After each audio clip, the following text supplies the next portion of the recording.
আমি মাটিতে পড়ে স্বামীর পা জড়িয়ে ধরে বললাম, আমি তোমার কি অপরাধ করেছি? কিসে আমার ত্রুটি হয়েছে? অন্য স্ত্রীতে তোমার কিসের প্রয়োজন? মাথা খাও, সত্য করে বলো। তখন আমার স্বামী ধীরে ধীরে বললেন, সত্যি বলছি, আমি তোমাকে ভয় করি। তোমার অন্ধতা তোমাকে এক অনন্ত আবরণে আবৃত করে রেখেছে। সেখানে আমার প্রবেশ করবার জো নেই। তুমি আমার দেবতা, তুমি আমার দেবতার ন্যায় ভয়ানক। তোমাকে নিয়ে প্রতিদিন গৃহকার্য করতে পারি না। যাকে বকবো, রাগ করব, সোহাগ করব, গয়না গড়িয়ে দেব, এমন একটি সামান্য রমণী আমি চাই।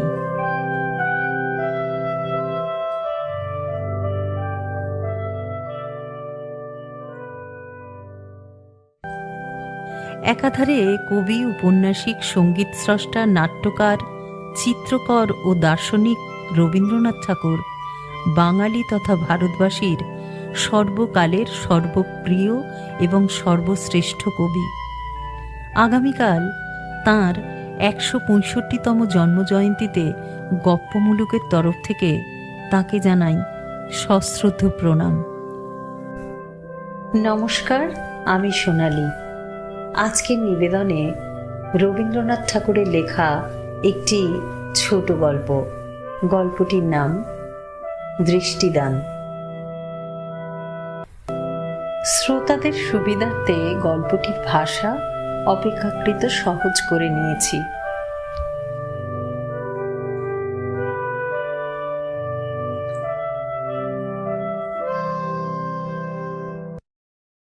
শুনেছি আজকাল অনেক বাঙালি মেয়েকে নিজের চেষ্টায় স্বামী সংগ্রহ করতে হয়। আমিও তাই করেছি, কিন্তু দেবতার সহায়তায়। আমি ছেলেবেলা থেকেই অনেক ব্রত এবং অনেক শিব পুজো করেছিলাম। আমার ৮ বছর বয়স উত্তীর্ণ হতে না হতেই বিবাহ হয়ে গিয়েছিল। কিন্তু পূর্বজন্মের পাপবশত আমি আমার এমন স্বামী পেয়েও সম্পূর্ণ পেলাম না। মা ত্রিনয়নী আমার ২ চক্ষু নিলেন। জীবনের শেষ মুহূর্ত পর্যন্ত স্বামীকে দেখে নেবার সুখ তিনি দিলেন না। বাল্যকাল থেকেই আমার অগ্নি পরীক্ষা আরম্ভ হয়। ১৪ বছর পার না হতেই আমি একটি মৃত শিশু জন্ম দিলাম। নিজেও মরবার কাছাকাছি গিয়েছিলাম, কিন্তু যাকে দুঃখ ভোগ করতে হবে সে মরলে চলবে কেন? যে দ্বীপ জ্বলবার জন্য হয়েছে তার তেল অল্প হয় না। রাত্রিভোর জ্বলে তবে তার নির্বাণ। বাঁচলাম বটে, কিন্তু শরীরের দুর্বলতায়, মনের খেদে অথবা যে কারণেই হোক আমার চোখের অসুখ হলো। আমার স্বামী তখন ডাক্তারি পড়ছিলেন। নতুন বিদ্যাশিক্ষার উৎসাহবশত চিকিৎসা করবার সুযোগ পেলে তিনি খুশি হয়ে উঠতেন। তিনি নিজেই আমার চিকিৎসা আরম্ভ করলেন।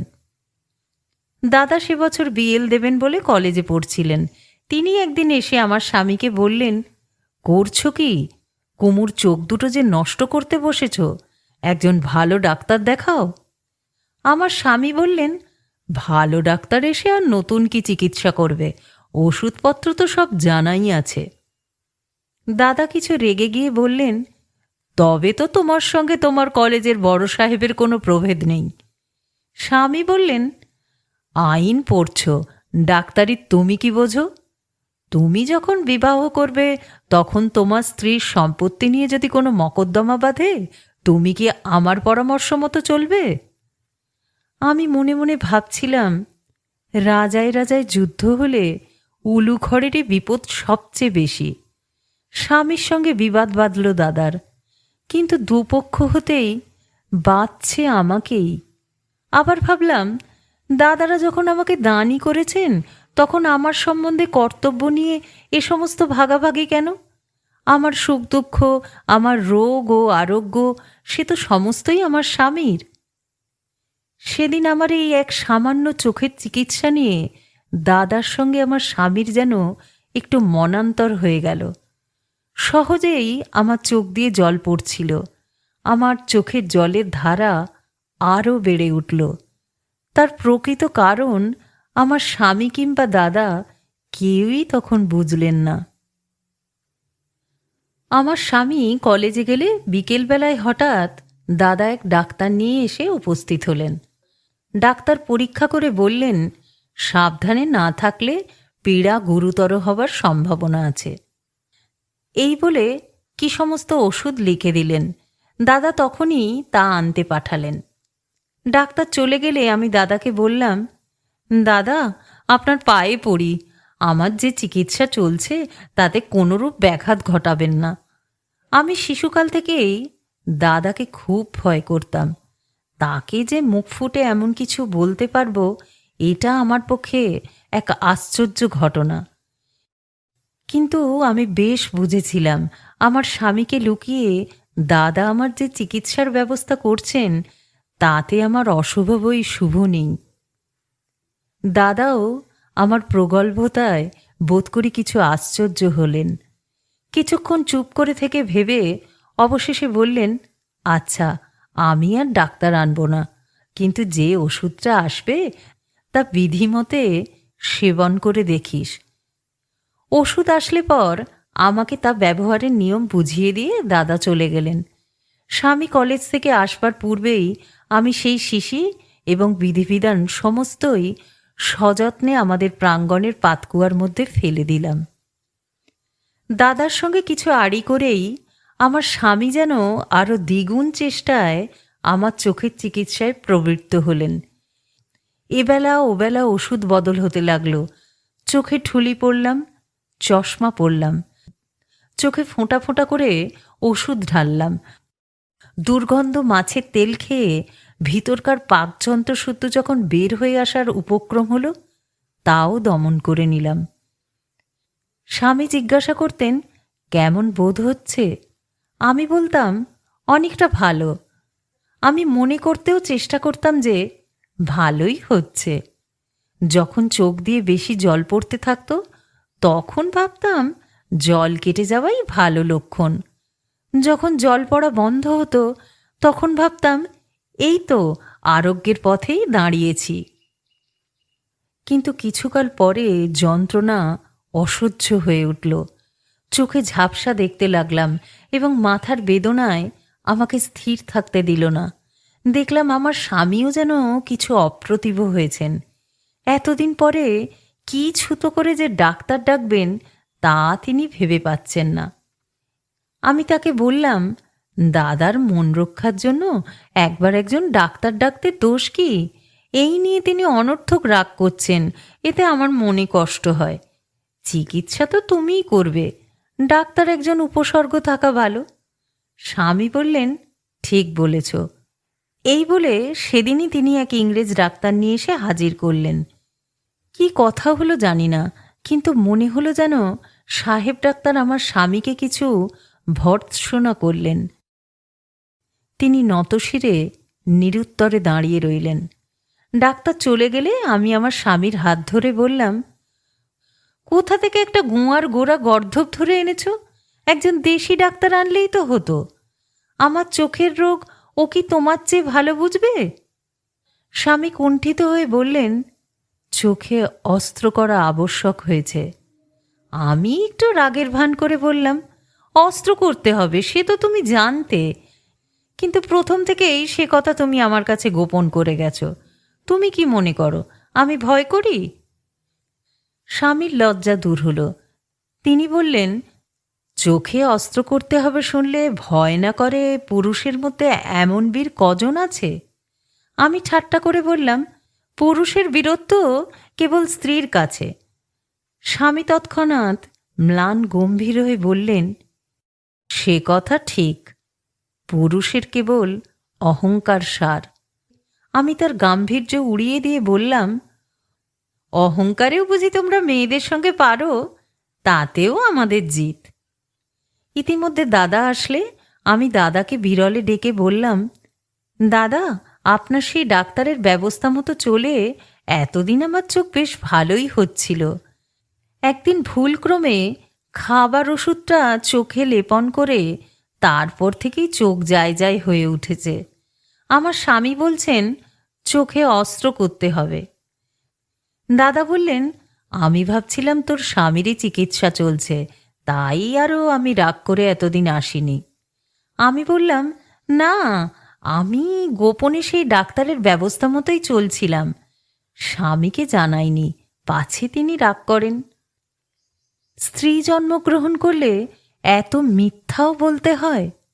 দাদার মনে কষ্ট দিতে পারি না, স্বামীর যশও ক্ষুণ্ণ করা চলে না।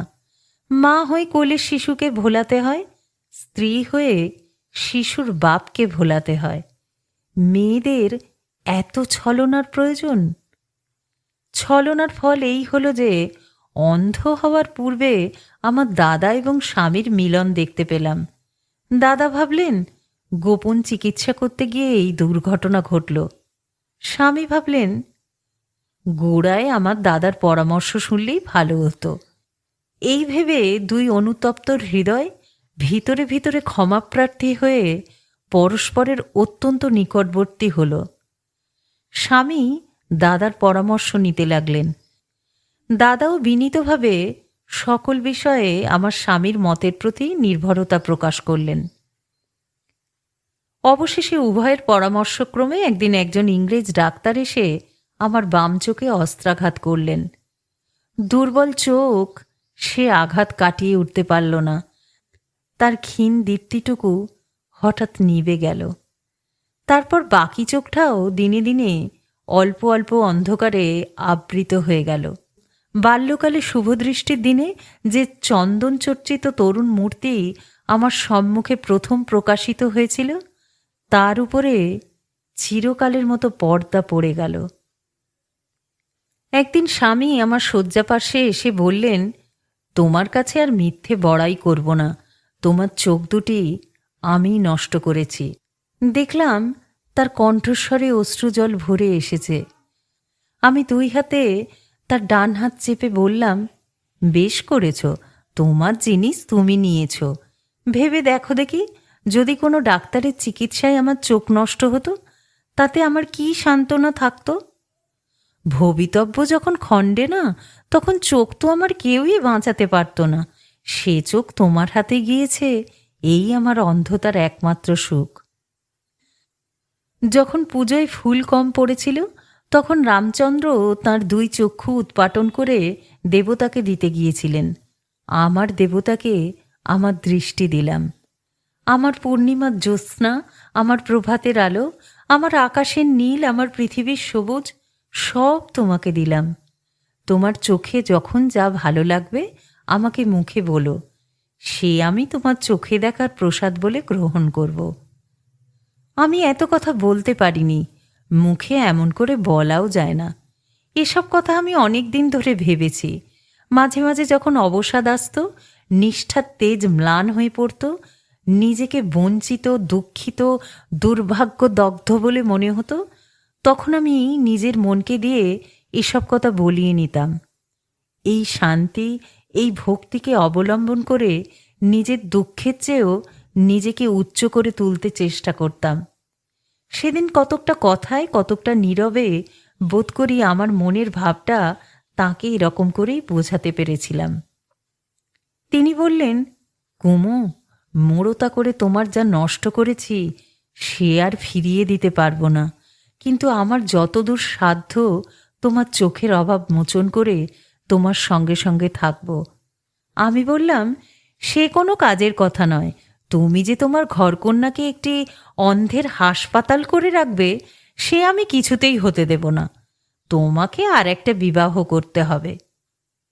কি জন্য যে বিবাহ করা নিতান্ত আবশ্যক তা সবিস্তারে বলবার পূর্বেই আমার একটুখানি কণ্ঠরোধ হবার উপক্রম হলো। একটু কেশে, একটু সামলে নিয়ে বলতে যাচ্ছি, এমন সময় আমার স্বামী উচ্ছ্বসিত আবেগে বলে উঠলেন, আমি মোড়ো, আমি অহংকারী, কিন্তু তা বলে আমি পাষণ্ড নই। নিজের হাতে তোমাকে অন্ধ করেছি। অবশেষে সেই দোষে তোমাকে পরিত্যাগ করে যদি অন্য স্ত্রী গ্রহণ করি, তবে আমাদের ইষ্টদেব গোপীনাথের শপথ করে বলছি, আমি যেন ব্রহ্মহত্যা, পিতৃহত্যার পাতকী হই। এত বড় শপথটা করতে দিতাম না, বাধা দিতাম, কিন্তু অশ্রু তখন বুক বেয়ে, কণ্ঠ চেপে, দুই চোখ ছাপিয়ে ঝরে পড়বার জো করছিল। তাকে সম্বরণ করে কথা বলতে পারছিলাম না। তিনি যা বললেন তা শুনে বিপুল আনন্দের উদ্বেগে বালিশের মধ্যে মুখ চেপে কেঁদে উঠলাম। আমি অন্ধ, তবু তিনি আমাকে ছাড়বেন না? দুঃখীর দুঃখের মতো আমাকে হৃদয় করে রাখবেন? এত সৌভাগ্য আমি চাই না, কিন্তু মন তো স্বার্থপর। অবশেষে অশ্রুর প্রথম পশলাটা সবেগে বর্ষণ হয়ে গেলে তার মুখ আমার বুকের কাছে টেনে নিয়ে বললাম, এমন ভয়ঙ্কর শপথ কেন করলে? আমি কি তোমাকে নিজের সুখের জন্য বিবাহ করতে বলেছিলাম? সতীনকে দিয়ে আমি আমার স্বার্থ সাধন করতাম। চোখের অভাবে তোমার যে কাজ নিজে করতে পারতাম না, সে কাজ আমি তাকে দিয়ে করাতাম। স্বামী বললেন, কাজ তো দাসীতেও করে। আমি কি কাজের সুবিধার জন্য একটা দাসী বিবাহ করে আমার এই দেবীর সঙ্গে এক আসনে বসাতে পারি? বলে আমার মুখ তুলে ধরে আমার ললাটে একটি নির্মল চুম্বন করিলেন। সেই চুম্বনের দ্বারা আমার যেন তৃতীয় নেত্র উন্মিলিত হল। সেইক্ষণে আমার দেবীত্বের অভিষেক হয়ে গেল। আমি মনে মনে বললাম, সেই ভালো, যখন অন্ধ হয়েছি তখন আমি এই বহিঃসংসারের আর গৃহিণী হতে পারি না। এখন আমি সংসারের উপরে উঠে দেবী হয়ে স্বামীর মঙ্গল করব। আর মিথ্যা নয়, ছলনা নয়, গৃহিণী রমণীর যত কিছু ক্ষুদ্রতা এবং কপটতা আছে সমস্ত দূর করে দিলাম। সেদিন সমস্ত দিন নিজের সঙ্গে একটা বিরোধ চলতে লাগলো। গুরুতর শপথে বাধ্য হয়ে স্বামী যে কোনো মতেই দ্বিতীয়বার বিবাহ করতে পারবে না, এই আনন্দ যেন একেবারে মনের মধ্যে দংশন করে রইল। কিছুতেই তাকে ছাড়তে পারলাম না। আজ আমার মধ্যে যে নতুন দেবীর আবির্ভাব হয়েছে, তিনি বললেন, হয়তো এমন দিন আসতে পারে যখন এই শপথ পালন অপেক্ষা বিবাহ করলে তোমার স্বামীর মঙ্গল হবে। কিন্তু আমার মধ্যে যে পুরাতন নারী ছিল, সে বলল, তা হোক, কিন্তু তিনি যখন শপথ করেছেন তখন তো আর বিবাহ করতে পারবেন না। দেবী বললেন, তা হোক, কিন্তু তাতে তোমার খুশি হবার কোনো কারণ নেই। মানবী বলল, সকলে বুঝি, কিন্তু যখন তিনি শপথ করেছেন তখন, ইত্যাদি। বারবার সেই এক কথা। দেবী তখন কেবল নিরুত্তর ভ্রুকুটি করলেন এবং একটা ভয়ঙ্কর আশঙ্কার অন্ধকারে আমার সমস্ত অন্তঃকরণ আচ্ছন্ন হয়ে গেল। আমার অনুতপ্ত স্বামী চাকরদাসীকে নিষেধ করে নিজে আমার সকল কাজ করে দিতে উদ্যত হলেন। স্বামীর উপর তুচ্ছ বিষয়েও এরূপ নিরুপায় নির্ভরতা প্রথমটা ভালোই লাগত, কারণ এমনি করে সর্বদাই তাকে কাছে পেতাম। চোখে তাকে দেখতাম না বলে তাকে সর্বদা কাছে পাবার আকাঙ্ক্ষা অত্যন্ত বেড়ে উঠল। স্বামী সুখের যে অংশ আমার চোখের ভাগে পড়েছিল, সেইটা এখন অন্য অন্য ইন্দ্রিয়রা বেঁটে নিয়ে নিজেদের ভাগ বাড়িয়ে নেবার চেষ্টা করল। এখন আমার স্বামী অধিকক্ষণ বাইরে কাজে থাকলে মনে হতো আমি যেন শূন্যে রয়েছি, আমি যেন কোথাও কিছু ধরতে পাচ্ছি না, আমার যেন সব হারালো। পূর্বে স্বামী যখন কলেজে যেতেন তখন বিলম্ব হলে পথের দিকে জানলা একটু ফাঁক করে পথ চেয়ে থাকতাম। যে জগতে তিনি বেড়াতেন সে জগৎটাকে আমি চোখের দ্বারা নিজের সঙ্গে বেঁধে রেখেছিলাম। আজ আমার দৃষ্টিহীন সমস্ত শরীর তাকে অন্বেষণ করতে চেষ্টা করে। তার পৃথিবীর সহিত আমার পৃথিবীর যে প্রধান সাঁকো ছিল, সেটা আজ ভেঙে গেছে। এখন তার এবং আমার মাঝখানে একটা দুস্তর অন্ধতা। এখন আমাকে কেবল নিরুপায় ব্যগ্রভাবে বসে থাকতে হয়, কখন তিনি তার পার হতে আমার পারে আপনি এসে উপস্থিত হবেন। সেই জন্য এখন যখন ক্ষণকালের জন্য তিনি আমাকে ছেড়ে চলে যান, তখন আমার সমস্ত অন্ধ দেহ উদ্যত হয়ে তাকে ধরতে যায়, হাহাকার করে তাকে ডাকে। কিন্তু এত আকাঙ্ক্ষা, এত নির্ভরতা তো ভালো নয়। একে তো স্বামীর ওপর স্ত্রীর ভারই যথেষ্ট, তার উপরে আবার অন্ধতার প্রকাণ্ড ভার চাপাতে তো পারি না। আমার এই বিশ্বজোড়া অন্ধকার আমিই বহন করব। আমি একাগ্রমনে প্রতিজ্ঞা করলাম, আমার এই অনন্ত অন্ধতা দ্বারা স্বামীকে আমি আমার সঙ্গে বেঁধে রাখব না। অল্পকালের মধ্যেই কেবল শব্দ, গন্ধ, স্পর্শের দ্বারা আমি আমার সমস্ত অভ্যস্ত কর্ম সম্পন্ন করতে শিখলাম।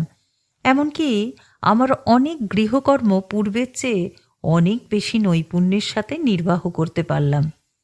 এখন মনে হতে লাগলো দৃষ্টি আমাদের কাজের যতটা সাহায্য করে তার চেয়ে ঢের বেশি বিক্ষিপ্ত করে দেয়।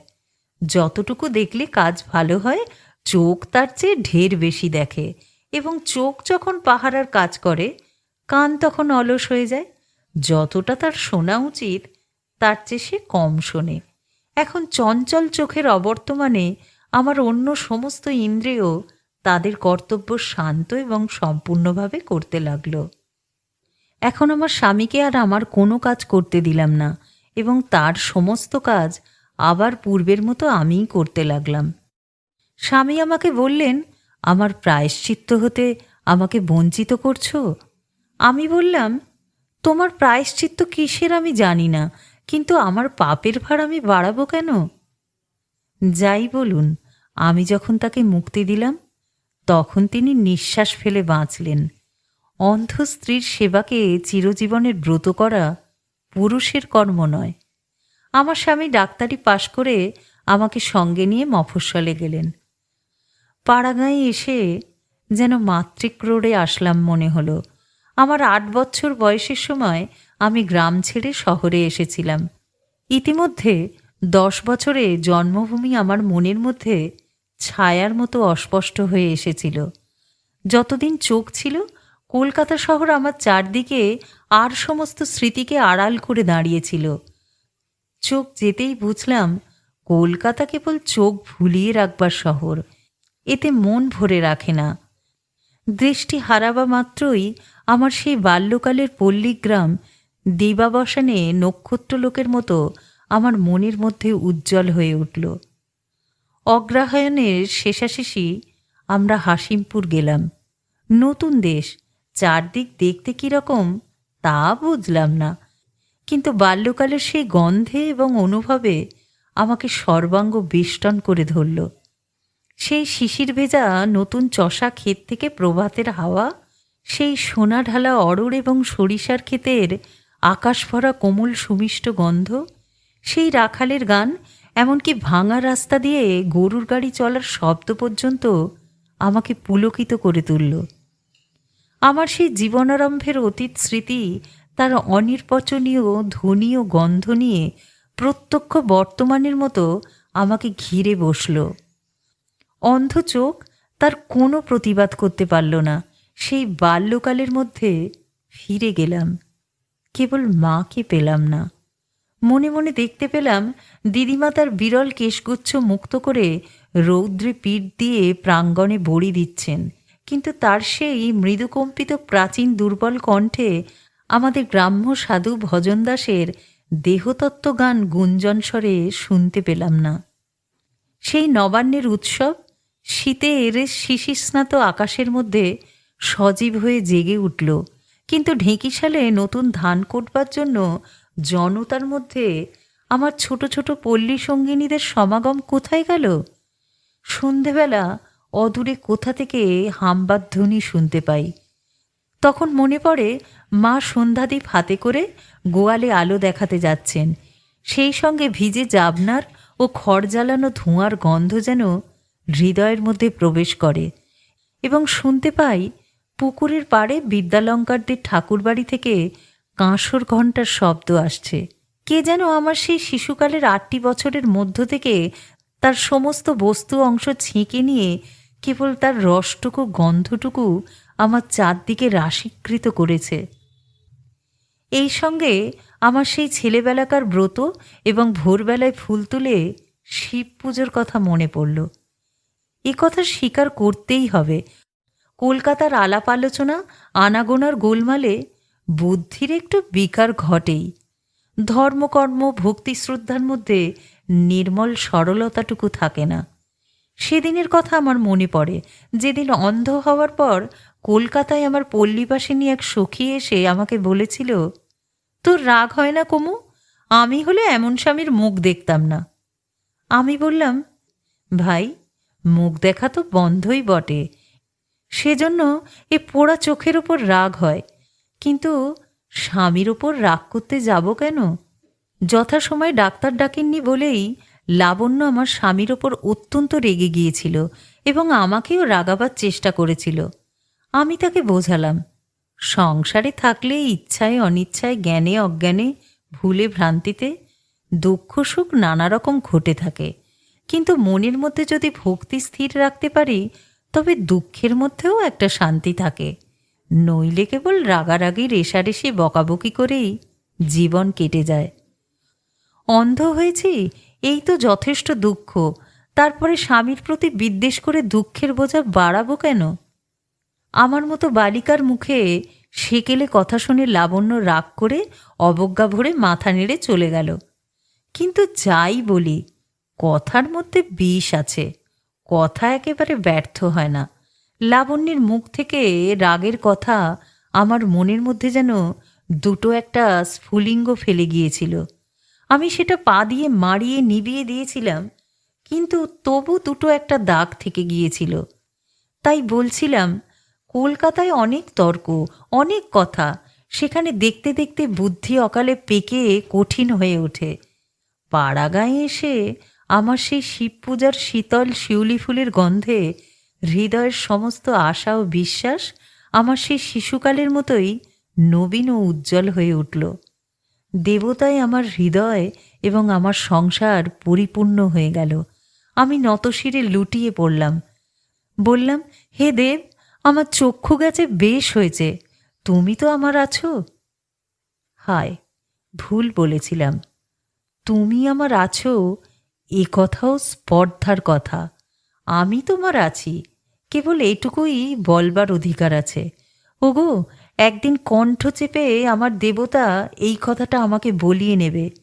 কিছুই না থাকতে পারে, কিন্তু আমাকে থাকতেই হবে। কারো ওপর কোনো জোর নেই, কেবল নিজের ওপরেই আছে। কিছুকাল বেশ সুখে কাটল। ডাক্তারিতে আমার স্বামীর প্রতিপত্তি বাড়তে লাগল, হাতেও কিছু টাকা জমল। কিন্তু টাকা জিনিসটা ভালো নয়, তাতে মন চাপা পড়ে যায়। মন যখন রাজত্ব করে তখন সে আপনার সুখ আপনিই সৃষ্টি করতে পারে, কিন্তু ধন যখন সুখ সঞ্চয়ের ভার নেয় তখন মনের আর কাজ থাকে না। তখন আগে যেখানে মনের সুখ ছিল, জিনিসপত্র আসবাব আয়োজন সেই জায়গাটুকু জুড়ে বসে। তখন সুখের পরিবর্তে কেবল সামগ্রীই পাওয়া যায়। কোনো বিশেষ কথা বা বিশেষ ঘটনার কথা উল্লেখ করতে পারি না, কিন্তু অন্ধের অনুভব শক্তি বেশি বলে কিংবা কী কারণ জানি না, অবস্থা সচ্ছলতার সঙ্গে সঙ্গে আমার স্বামীর পরিবর্তন আমি বেশ বুঝতে পারতাম। যৌবন আরম্ভে ন্যায় অন্যায় ধর্ম অধর্ম সম্বন্ধে আমার স্বামীর যে একটা বেদনাবোধ ছিল, সেটা যেন প্রতিদিন অসাড় হয়ে আসছিল। মনে আছে, তিনি একদিন বলতেন, ডাক্তারি যে কেবল জীবিকার জন্য শিখছি তা নয়, এতে অনেক গরিবের উপকার করতে পারবো। যেসব ডাক্তার দরিদ্র মুমূর্ষুর দ্বারে এসে আগাম ভিজিট না নিয়ে নারী দেখতে চায় না, তাদের কথা বলতে গিয়ে ঘৃণায় তার বাকরোধ হতো। আমি বুঝতে পারি এখন আর সেদিন নেই। একমাত্র ছেলের প্রাণ রক্ষার জন্য দরিদ্র নারী তার পা জড়িয়ে ধরেছে, তিনি তা উপেক্ষা করেছেন। শেষে আমি মাথার দিব্যি দিয়ে তাকে চিকিৎসায় পাঠিয়েছি, কিন্তু মনের সঙ্গে কাজ করেননি। যখন আমাদের টাকা অল্প ছিল তখন অন্যায় উপার্জনকে আমার স্বামী কী চোখে দেখতেন তা আমি জানি, কিন্তু ব্যাংকে এখন অনেক টাকা জমেছে। এখন একজন ধনী লোকের আমলা এসে তার সঙ্গে গোপনে দুদিন ধরে অনেক কথা বলে গেল। কি বলল আমি কিছুই জানি না, কিন্তু তারপরে যখন তিনি আমার কাছে এলেন, অত্যন্ত প্রফুল্লতার সঙ্গে অন্য নানা বিষয়ে নানা কথা বললেন, তখন আমার অন্তঃকরণের স্পর্শ শক্তি দ্বারা বুঝলাম তিনি আজ কলঙ্ক মেখে এসেছেন। অন্ধ হওয়ার পূর্বে আমি যাকে শেষবার দেখেছিলাম, আমার সে স্বামী কোথায়, যিনি আমার দৃষ্টিহীন দুই চক্ষুর মাঝখানে একটি চুম্বন করে আমাকে একদিন দেবীপদে অভিষিক্ত করেছিলেন? আমি তার কি করতে পারলাম? একদিন একটা রিপুর ঝড় এসে যাদের অকস্মাৎ পতন হয়, তারা আর একটা হৃদয়াবেগে আবার উপরে উঠতে পারে, কিন্তু এই যে দিনে দিনে পলে পলে মজ্জার ভিতর থেকে কঠিন হয়ে যাওয়া, বাইরে বেড়ে উঠতে উঠতে অন্তরকে তিলে তিলে চেপে ফেলা, এর প্রতিকার ভাবতে গেলে কোনো রাস্তা খুঁজে পাই না। স্বামীর সঙ্গে আমার চোখে দেখার যে বিচ্ছেদ ঘটেছে সে কিছুই নয়, কিন্তু প্রাণের ভেতরটা যে হাঁপিয়ে ওঠে যখন মনে করি আমি যেখানে তিনি সেখানে নেই। আমি অন্ধ। সংসারের আলোকবর্জিত অন্তর্প্রদেশে আমার সেই প্রথম বয়সের নবীন প্রেম, অক্ষুণ্ণ ভক্তি, অখণ্ড বিশ্বাস নিয়ে বসে আছি। আমার দেবমন্দিরে জীবনের আরম্ভে আমি বালিকার করপুটে যে শিফালিকার অর্ঘ্যদান করেছিলাম তার শিশির এখনো শুকোয়নি। আর আমার স্বামী এই ছায়াশীতল চিরনবীনতার দেশ ছেড়ে টাকা উপার্জনের পশ্চাতে সংসার মরুভূমির মধ্যে কোথায় অদৃশ্য হয়ে চলে যাচ্ছেন। আমি যা বিশ্বাস করি, যাকে ধর্ম বলি, যাকে সকল সুখ সম্পত্তির অধিক বলে জানি, তিনি অতি দূর হতে তার প্রতি হেসে কটাক্ষপাত করেন। কিন্তু একদিনই বিচ্ছেদ ছিল না। প্রথম বয়সে আমরা এক পথেই যাত্রা আরম্ভ করেছিলাম। তারপরে কখন যে পথের ভেদ হতে আরম্ভ করেছিল তা তিনিও জানতে পারেননি, আমিও জানতে পারিনি। অবশেষে আজ আমি আর তাকে ডেকে সাড়া পাই না। এক এক সময় ভাবি, হয়তো অন্ধ বলেই সামান্য কথাকে আমি বেশি করে দেখি। চোখ থাকলে আমি হয়তো সংসারকে ঠিক সংসারের মতো করেই চিনতে পারতাম। আমার স্বামীও আমাকে একদিন তাই বুঝিয়ে বললেন। সেদিন সকালে একটি বৃদ্ধ মুসলমান তার পৌত্রের ওলা ওঠার চিকিৎসার জন্য স্বামীকে ডাকতে এসেছিলেন। আমি শুনতে পেলাম সে বলল, বাবা, আমি গরিব, কিন্তু আল্লাহ তোমার ভালো করবেন। আমার স্বামী বললেন, আল্লাহ যা করবেন কেবল তাতেই আমার চলবে না, তুমি কি করবে সেটা আগে শুনি।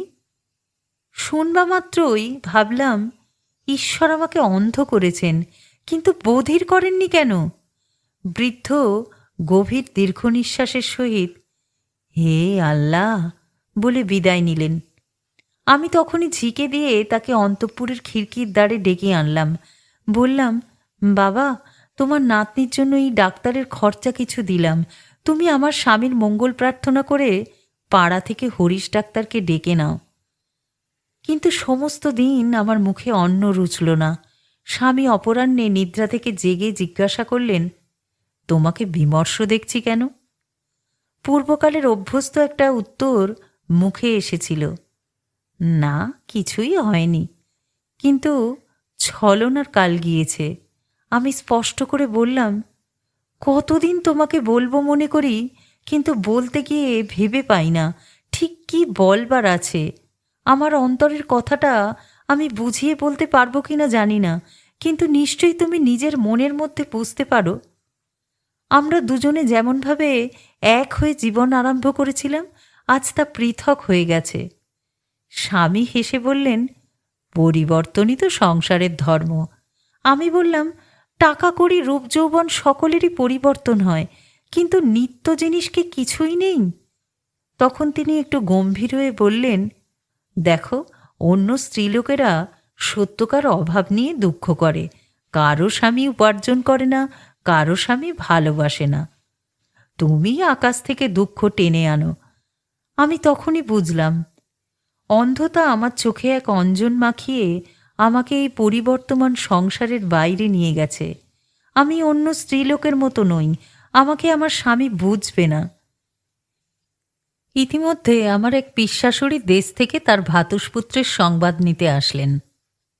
বলি, বৌমা, তুমি তো কপালক্রমে দুটি চক্ষুই খুইয়ে বসেছ, এখন আমাদের অবিনাশের অন্ধ স্ত্রীকে নিয়ে ঘরকন্যা চলবে কি করে? ওর আর একটা বিয়ে থা দিয়ে দাও। স্বামী যদি ঠাট্টা করে বলতেন, তা বেশ তো পিসিমা, তোমরাই দেখে শুনে একটা ঘটকালি করে দাও না, তাহলে সমস্ত পরিষ্কার হয়ে যেত। কিন্তু তিনি কুণ্ঠিত হয়ে বললেন, আহ পিসিমা, কি বলছো? পিসিমা উত্তর করলেন, কেন, অন্যায় কি বলছি? আচ্ছা বৌমা, তুমি বলো তো বাছা। আমি হেসে বললাম, পিসিমা, ভালো লোকের কাছেই পরামর্শ চাইছ, যার গাঁট কাটতে হবে তার কি কেউ সম্মতি নেয়? পিসিমা উত্তর করিলেন, হ্যাঁ, সে কথা ঠিক বটে। তা তোতে আমাতে গোপনে পরামর্শ করব, কি বলিস অবিনাশ? তাও বলি বৌমা, কুলিনের মেয়ের সতীন যত বেশি হয় তার স্বামী গৌরব ততই বাড়ে। আমাদের ছেলে ডাক্তারি না করে যদি বিয়ে করত, তবে ওর রোজগারের ভাবনা কি ছিল? রোগী তো ডাক্তারের হাতে পড়লেই মরে, মরলে তো আর ভিজিট দেয় না। কিন্তু বিধাতার শাপে কুলিনের স্ত্রীর মরণ নেই, এবং সে যতদিন বাঁচে ততদিনই স্বামীর লাভ। দুদিন বাদে আমার স্বামী আমার সম্মুখে পিসিমাকে জিজ্ঞাসা করলেন, পিসিমা, আত্মীয়র মতো করে বউয়ের সাহায্য করতে পারে এমন একটি ভদ্রঘরের স্ত্রীলোককে দেখে দিতে পারো? উনি চোখে দেখতে পান না, সর্বদা ওর একটা সঙ্গিনী কেউ থাকলে আমি নিশ্চিন্ত থাকতে পারি। যখন নতুন অন্ধ হয়েছিলাম তখনই কথা বললে খাটত, কিন্তু এখন চোখের অভাবে আমার কিংবা ঘরকন্যার বিশেষ কি অসুবিধা হয় জানি না। কিন্তু প্রতিবাদ মাত্র না করে চুপ করে রইলাম। পিসিমা বললেন, অভাব কি? আমারই তো ভাসুরের এক মেয়ে আছে, যেমন সুন্দরী তেমনি লক্ষ্মী। মেয়েটির বয়স হলো, কেবল উপযুক্ত বরের প্রত্যাশায় অপেক্ষা করে আছে। তোমার মতো কুলিন পেলে এখনই বিয়ে দেয়। স্বামী চকিত হয়ে বললেন, বিয়ের কথা কে বলছে? পিসিমা বললেন, অমা, বিয়ে না করলে ভদ্রঘরের মেয়ে কি তোমার ঘরে অমনি এসে পড়ে থাকবে? কথাটা সঙ্গত বটে, এবং স্বামীও তার কোনো সদুত্তর দিতে পারলেন না। আমার রুদ্ধ চক্ষুর অনন্ত অন্ধকারের মধ্যে আমি একলা দাঁড়িয়ে ঊর্ধ্বমুখে ঈশ্বরকে ডাকতে লাগলাম, ভগবান, আমার স্বামীকে রক্ষা করো। এর দিন কয়েক পরে একদিন সকালবেলায় আমার পুজো আহ্নিক সেরে বাইরে আসতেই পিসিমা বললেন, বৌমা, যে ভাসুরজির কথা বলেছিলাম সেই আমাদের হেমাঙ্গিনী আজ দেশ হতে এসেছে। হিমু, ইনি তোমার দিদি, একে প্রণাম করো। এমন সময় আমার স্বামী হঠাৎ এসে যেন অপরিচিত স্ত্রীলোককে দেখে ফিরে যেতে উদ্যত হলেন। পিসিমা বললেন, কোথা যাস অবিনাশ? স্বামী জিজ্ঞাসা করলেন, ইনি কে? পিসিমা বললেন, এই মেয়েটিই তো আমার সেই ভাসুরজি, হেমাঙ্গিনী। একে কখন আনা হলো, কে আনলো, কি বৃত্তান্ত নিয়ে আমার স্বামী বারংবার অনেক অনাবশ্যক বিস্ময় প্রকাশ করতে লাগলেন। আমি মনে মনে বললাম, যা ঘটছে তা তো সবই বুঝছি, কিন্তু এর ওপরে আবার ছলনা আরম্ভ হলো, লুকোচুরি, ঢাকাঢাকি, মিথ্যে কথা। অধর্ম করতে হয় যদি করো, সে নিজের অশান্ত প্রবৃত্তির জন্য, কিন্তু আমার জন্য কেন এই হীনতা করা? আমাকে ভোলানোর জন্য কেন মিথ্যাচরণ? হেমাঙ্গিনীর হাত ধরে আমি তাকে আমার শোবার ঘরে নিয়ে গেলাম। তার মুখে গায়ে হাত বুলিয়ে তাকে দেখলাম। মুখটি সুন্দর হবে, বয়স 14-15 কম হবে না। বালিকা হঠাৎ মধুর উচ্চকণ্ঠে হেসে উঠে বলল, ও কি করছো? আমার ভূত ঝাড়িয়ে দেবে নাকি? সেই উন্মুক্ত সরল হাস্যধ্বনিতে আমাদের মাঝখানে একটা অন্ধকার মেঘ যেন এক মুহূর্তে কেটে গেল। আমি ডান হাতে তার গলা জড়িয়ে ধরে বললাম, আমি তোমাকে দেখছি ভাই, বলে তার কোমল মুখখানিতে আর একবার হাত বুলিয়ে দিলাম। দেখছো? বলে সে আবার হাসতে লাগলো। বলল, আমি কি তোমার বাগানের শিম না বেগুন যে হাত বুলিয়ে বুলিয়ে দেখছো কত বড়টা হয়েছি?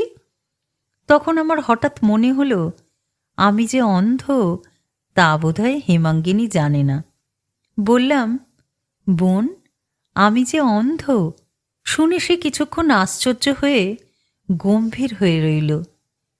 বেশ বুঝতে পারলাম তার কৌতূহলী তরুণ আয়ত নেত্র দিয়ে সে আমার দৃষ্টিহীন চক্ষু এবং মুখের ভাব মনোযোগের সহিত দেখল।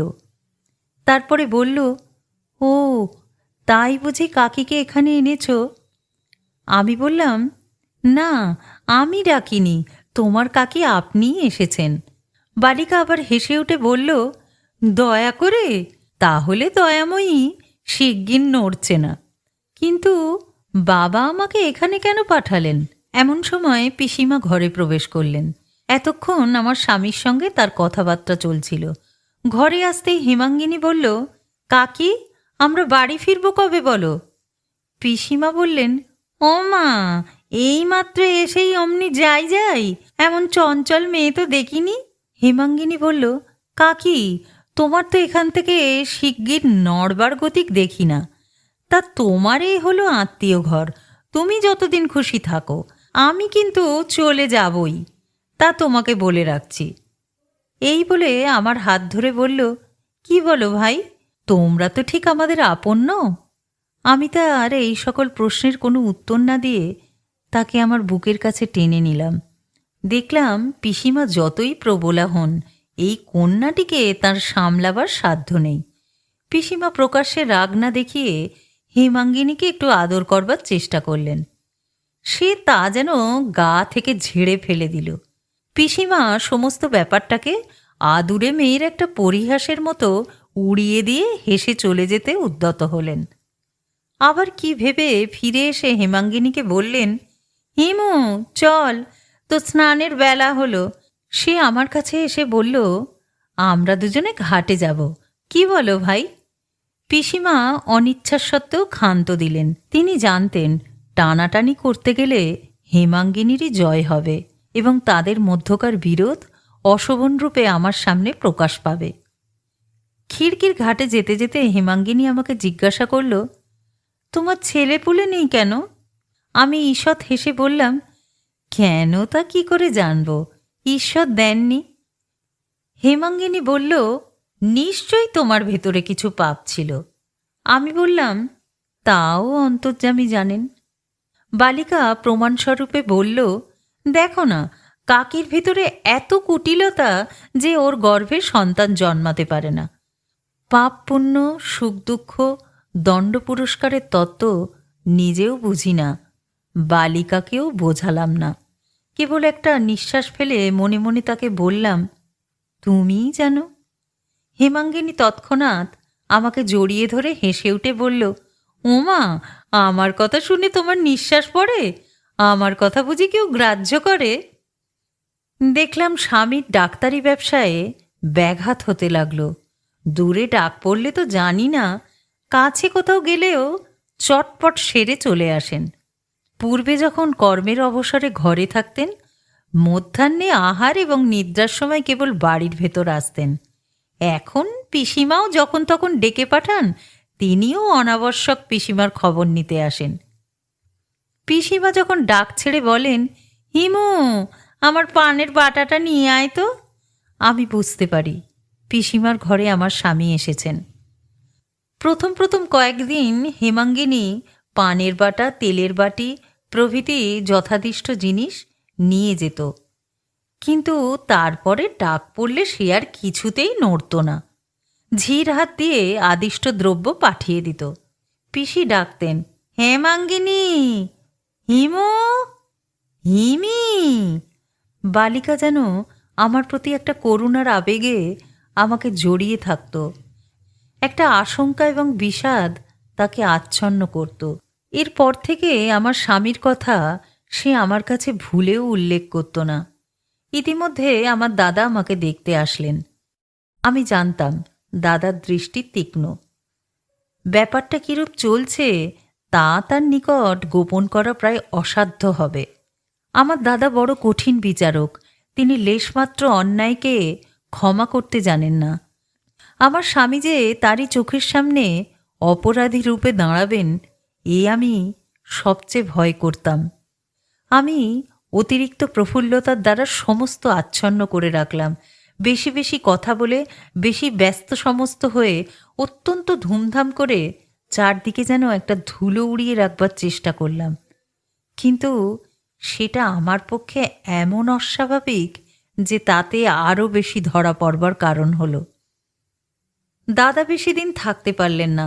আমার স্বামী এমন অস্থিরতা প্রকাশ করতে লাগলেন যে তা প্রকাশ্য রূঢ়তার আকার ধারণ করল। দাদা চলে গেলেন। বিদায় নেওয়ার আগে আমার মাথার উপর অনেকক্ষণ কম্পিত হস্ত রাখলেন।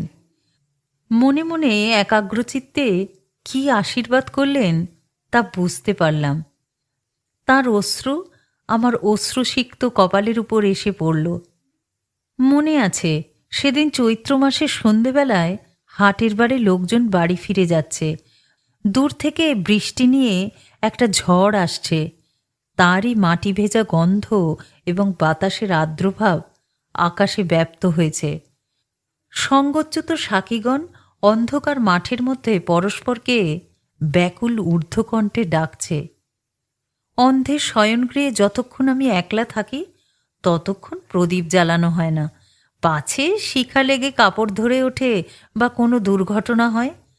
আমি সেই নির্জন অন্ধকার কক্ষের মধ্যে মাটিতে বসে 2 হাত জুড়ে আমার অনন্ত অন্ধজগতের জগদীশ্বরকে ডাকছিলাম।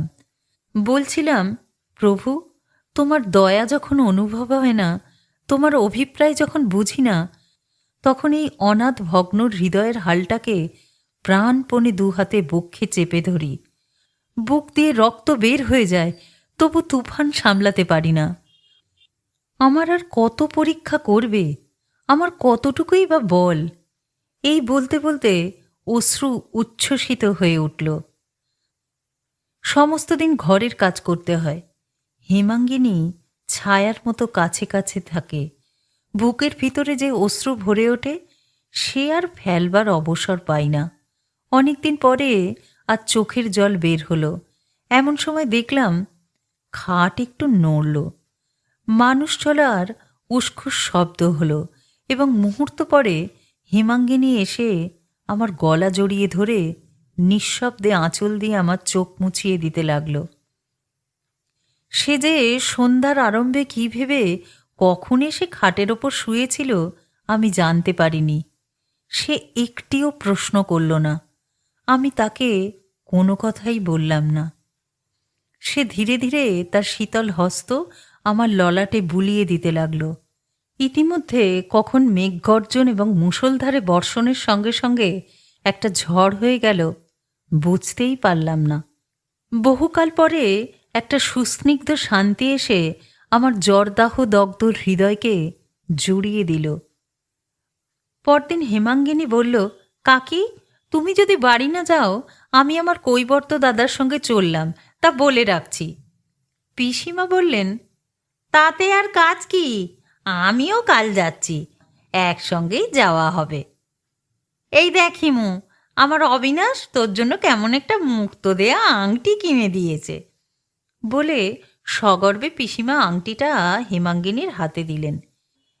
হেমাঙ্গিনী বলল, এই দেখো কাকি, আমি কেমন সুন্দর লক্ষ্য করতে পারি। বলে জানলা দিয়ে তাক করে আংটিটা খিড়কির পুকুরের মাঝখানে ফেলে দিল। পিসিমা রাগে দুঃখে বিস্ময়ে কণ্টকিত হয়ে উঠলেন। আমাকে বারংবার করে হাতে ধরে বলে দিলেন, বৌমা, এই ছেলে মানুষের কথা অবিনাশকে খবরদার বলো না। ছেলে আমার তাহলে মনে মনে দুঃখ পাবে। মাথা খাও বৌমা। আমি বললাম, আর বলতে হবে না পিসিমা, আমি কোনো কথাই বলবো না। পরদিন যাত্রার পূর্বে হেমাঙ্গিনী আমাকে জড়িয়ে ধরে বলল, দিদি, আমাকে মনে রাখিস। আমি 2 হাত বারংবার তার মুখে বুলিয়ে বললাম, অন্ধ কিছু ভোলে না বোন, আমার তো জগৎ নেই, আমি কেবল মন নিয়েই আছি। বলে তার মাথাটা নিয়ে একবার আঘ্রাণ করে চুম্বন করলাম। ঝরঝর করে তার কেশরাশির মধ্যে আমার অশ্রু ঝরে পড়ল। হেমাঙ্গিনী বিদায় নিলে আমার পৃথিবীটা শুষ্ক হয়ে গেল। সে আমার প্রাণের মধ্যে যে সৌগন্ধ, সৌন্দর্য, সঙ্গীত, যে উজ্জ্বল আলো এবং কোমল তরুণতা এনেছিল তা চলে গেলে একবার আমার সমস্ত সংসার, আমার চারিদিকে 2 হাত বাড়িয়ে দেখলাম কোথায় আমার কি আছে। আমার স্বামী এসে বিশেষ প্রফুল্লতা দেখিয়ে বললেন, এরা গেলেন, এখন বাঁচা গেল, একটু কাজকর্ম করবার অবসর পাওয়া যাবে। ঠিক ঠিক আমাকে, আমার জন্য কেন এত চাতুরী? আমি কি সত্যকে ডরাই? আমি কি আঘাতকে কখনো ভয় করেছি? আমার স্বামী কি জানেন না? যখন আমি 2 চক্ষু দিয়েছিলাম তখন আমি কি শান্ত মনে আমার চির অন্ধকার গ্রহণ করিনি? এতদিন আমার এবং আমার স্বামীর মধ্যে কেবল অন্ধতার অন্তরাল ছিল, আজ থেকে আর একটা ব্যবধান সৃজন হলো। আমার স্বামী ভুলেও কখনো হেমাঙ্গিনীর নাম আমার কাছে উচ্চারণ করতেন না, যেন তার সম্পর্কীয় সংসার থেকে হেমাঙ্গিনী একেবারে লুপ্ত হয়ে গেছে, যেন সেখানে সে কোনো কালে লেশমাত্র রেখাপাত করেনি। অথচ পত্র দ্বারা তিনি যে সর্বদাই তার খবর পাচ্ছেন তা আমি অনায়াসে অনুভব করতে পারতাম। যেমন পুকুরের মধ্যে বন্যার জল যেদিন একটু প্রবেশ করে সেই দিনই পদ্মের ডাঁটায় টান পড়ে, তেমনি তার ভিতরে একটুও যেদিন স্ফীতির সঞ্চার হয় সেদিন আমার হৃদয়ের মূলের মধ্য হতে আমি আপনি অনুভব করতে পারি। কবে তিনি খবর পেতেন এবং কবে পেতেন না তা আমার কাছে কিছু অগোচর ছিল না, কিন্তু আমিও তাকে হেমাঙ্গিনীর কথা শুধোতে পারতাম না। আমার অন্ধকার হৃদয়ে সেই যে উন্মত্ত উদ্দাম উজ্জ্বল সুন্দর তারকাটি ক্ষণকালের জন্য উদয় হয়েছিল, তার একটু খবর পাবার জন্য এবং তার কথা আলোচনা করবার জন্য আমার প্রাণ তৃষিত হয়ে থাকত। কিন্তু আমার স্বামীর কাছে মুহূর্তের জন্য তার নাম করবার অধিকার ছিল না। আমাদের দুজনের মাঝখানে বাক্যে এবং বেদনায় পরিপূর্ণ এই একটা নীরবতা অটলভাবে বিরাজ করত। বৈশাখ মাসের মাঝামাঝি একদিন ঝি এসে আমাকে জিজ্ঞাসা করল, মা ঠাকরুন, ঘাটে যে অনেক আয়োজনে নৌকা প্রস্তুত হচ্ছে, বাবা মশাই কোথাও যাচ্ছেন? আমি জানতাম একটা কি উদ্যোগ হচ্ছে। আমার অদৃষ্টাকাশে প্রথম কিছুদিন ঝড়ের পূর্বকার নিস্তব্ধতা এবং তারপরে প্রলয়ের ছিন্ন বিচ্ছিন্ন মেঘ এসে জমছিল। সংহারকারী শঙ্কর নীরব অঙ্গুলির ইঙ্গিতে তার সমস্ত প্রলয় শক্তিকে আমার মাথার ওপর জড়ো করছেন তা আমি বুঝতে পেরেছিলাম। ঝিকে বললাম, কই, আমি তো এখনো কোনো খবর পাইনি। ঝি আর কোনো প্রশ্ন জিজ্ঞাসা করতে সাহস না করে নিঃশ্বাস ফেলে চলে গেল। অনেক রাত্রে আমার স্বামী এসে বললেন, দূরে এক জায়গায় আমার ডাক পড়েছে, কাল ভোরেই আমাকে রওনা হতে হবে, বোধ করি ফিরতে 2-3 দিন বিলম্ব হতে পারে। আমি শয্যা থেকে উঠে দাঁড়িয়ে বললাম, কেন আমাকে মিথ্যে কথা বলছো? আমার স্বামী কম্পিত অস্ফুট কণ্ঠে বললেন, মিথ্যা কি বললাম?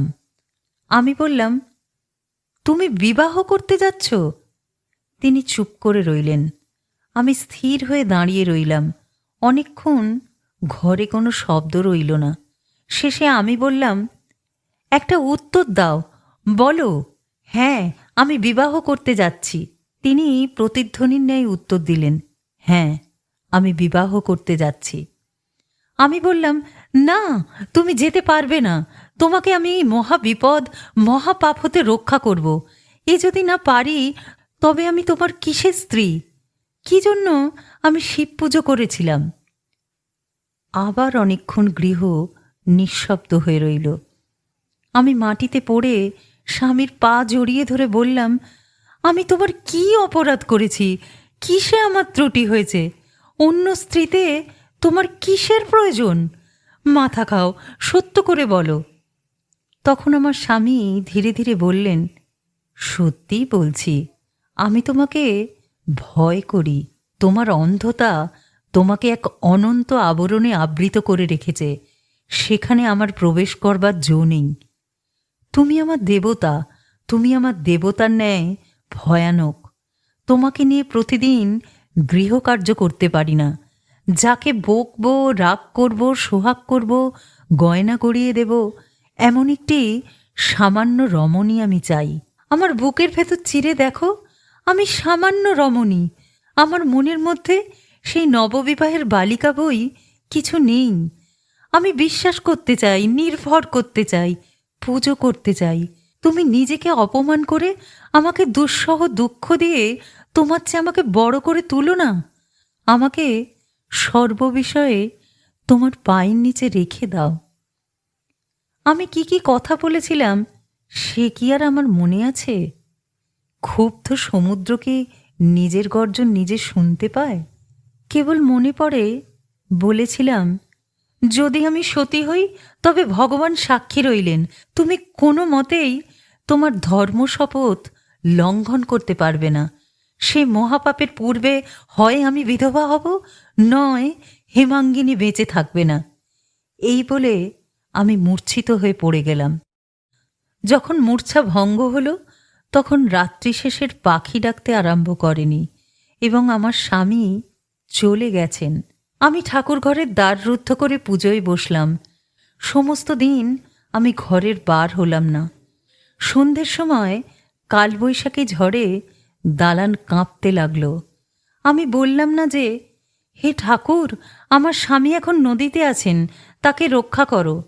আমি কেবল একান্ত মনে বলতে লাগলাম, ঠাকুর, আমার অদৃষ্টে যা হবার তা হোক, কিন্তু আমার স্বামীকে মহাপাতক হতে নিবৃত্ত করো। সমস্ত রাত্রি কেটে গেল।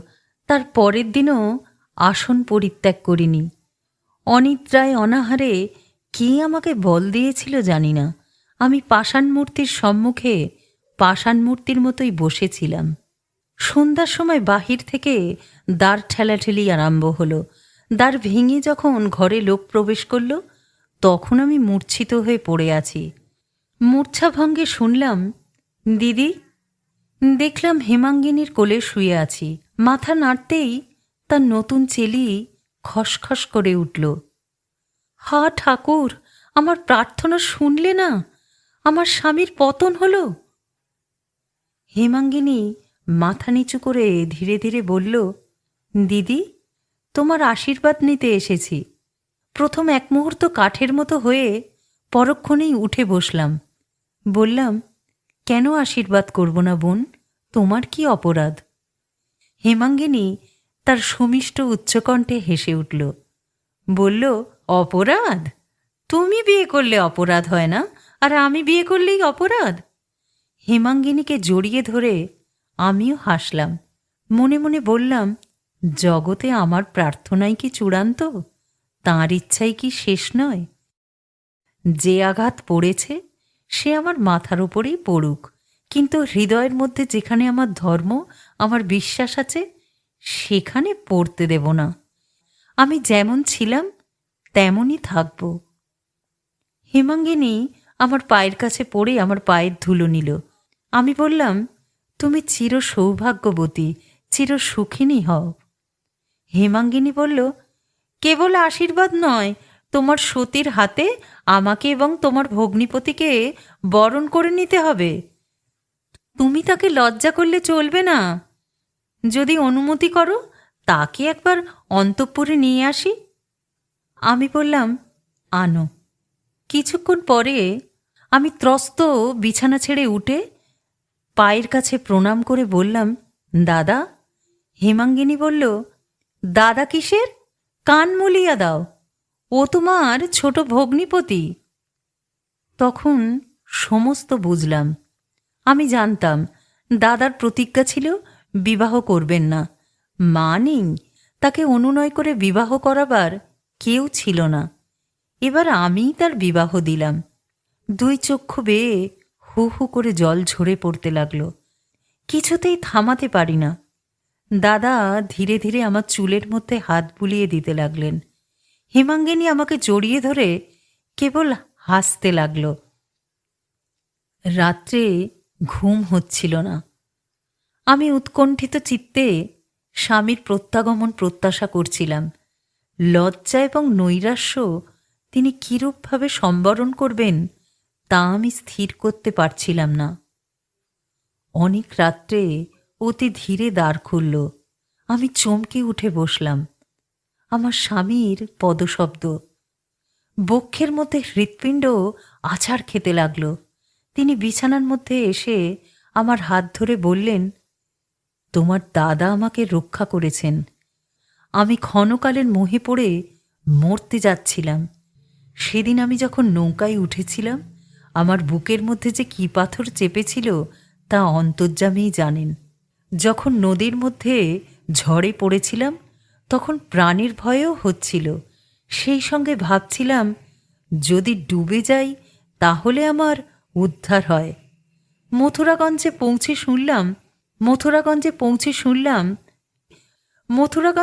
শুনলাম আগের দিনই তোমার দাদার সঙ্গে হেমাঙ্গিনীর বিবাহ হয়ে গেছে। কি লজ্জায় এবং কি আনন্দে নৌকায় ফিরেছিলাম তা বলতে পারবো না।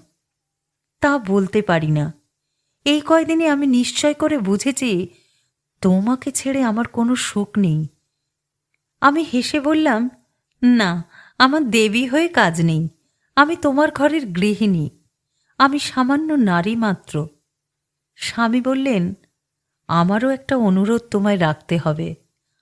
আমাকে আর দেবতা বলে কখনো অপ্রতিভ করো না। পরদিন হুলুরব ও শঙ্করধ্বনিতে পাড়া মেতে উঠল।